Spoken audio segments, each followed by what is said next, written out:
Side Saurabh Sharma और आज के इस वीडियो लेक्चर में हम डिस्कस करने जा रहे हैं मोस्ट इंपॉर्टेंट क्वेश्चन सीरीज का next topic, what are the main characteristics of Roman empire. जहां से शॉर्ट आपका 4 नंबर का क्वेश्चन या फिर कहे 8 नंबर का क्वेश्चन कंफर्म बनना है। और जैसे कि मैं आपको जनरली बताता हूं, अगर इस टॉपिक में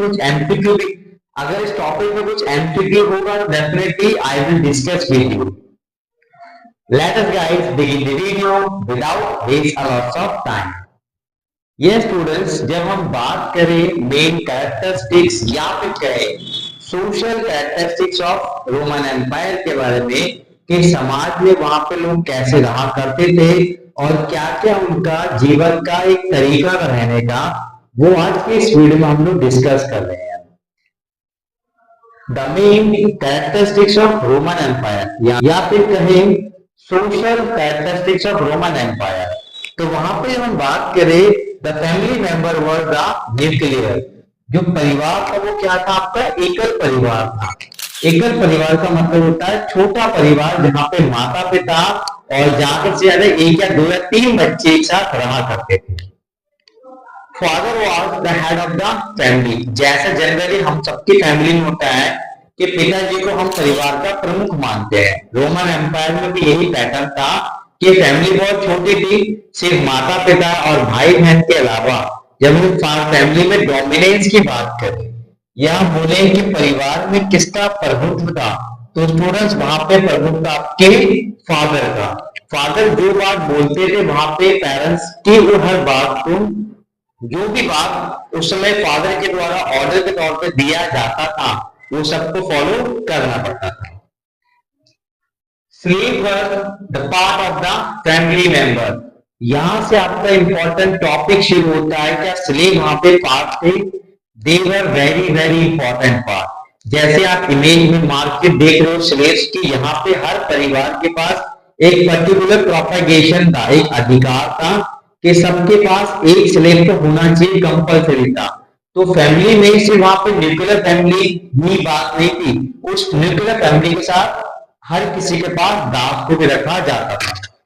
ये इंपॉर्टेंट फैक्ट था उस समय रोमन एम्पायर के परिवार के बारे में। जब हम बात करें आपके slave were part of the family, तो क्या उस समय जो दास थे क्या वो परिवार के सदस्य थे, मेंबर थे? तो इसका आंसर होगा स्टूडेंट्स यस। उस समय था क्या, हर किसी को, चाहे वो रिच सेक्शन हो, लोअर सेक्शन हो या मिडिल फैमिली हो, हर किसी के पास एक या अपने कैपेसिटी के हिसाब से, अपनी क्षमता के हिसाब से दासों को रखने का अधिकार था। और जैसे आप इमेज में देख रहे हो, दासों के लिए स्पेशल मार्केट लगती थी, उस मार्केट में दासों को बेचा जाता था। अभी जो मैंने आपसे बात कर रहा, वो बात कर रहा दासों के बारे में। हाउ वाज वुमेन कंडीशन, जैसा आप हेडिंग में देख लो, उस समय महिलाओं की स्थिति कैसी थी रोमन एम्पायर में?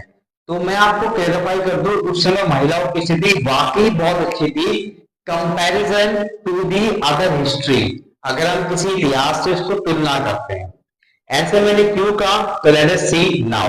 अब थोड़ा हम देख लेते हैं। Womens enjoy the legal rights. उस समय क्या महिलाओं के पास लीगल राइट्स थे? वो सभी राइट्स जो एक महिला के डेवलपमेंट के लिए इंपॉर्टेंस है, जैसे right to education, right to divorce और प्रॉपर्टी का राइट्स। ये तीनों अधिकार उस समय महिला के पास थे। पढ़ाई करने का अधिकार था, प्रॉपर्टी का अधिकार था और डाइवोर्स का अधिकार। Right in owning and managing property. महिला के पास खुद की प्रॉपर्टी थी और उस प्रॉपर्टी को कैसे मैनेज करना है, वो उनके पास प्रॉपर राइट्स थे कि हाँ भाई उनकी अपनी खुद की संपत्ति उस समय थी। ऐसा नहीं था कि महिला की अपनी संपत्ति नहीं थी। Women had their own property जिसको वो यूटिलाइज करते थे।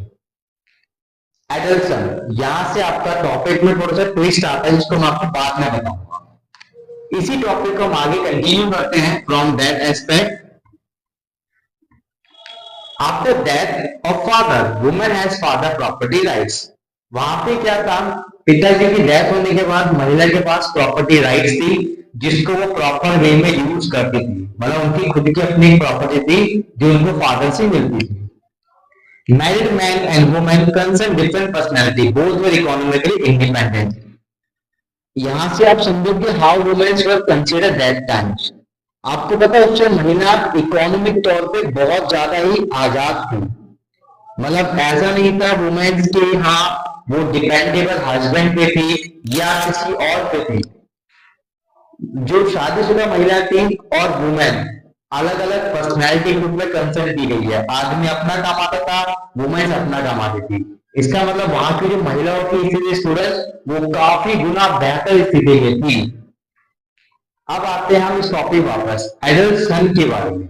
जो उस समय घर का बड़ा बेटा होता था, आफ्टर दी एडल्ट जैसे वो अपनी एज 16 को क्रॉस करता था तो फैमिली में लॉ था कि वो अब परिवार के साथ नहीं रहेगा।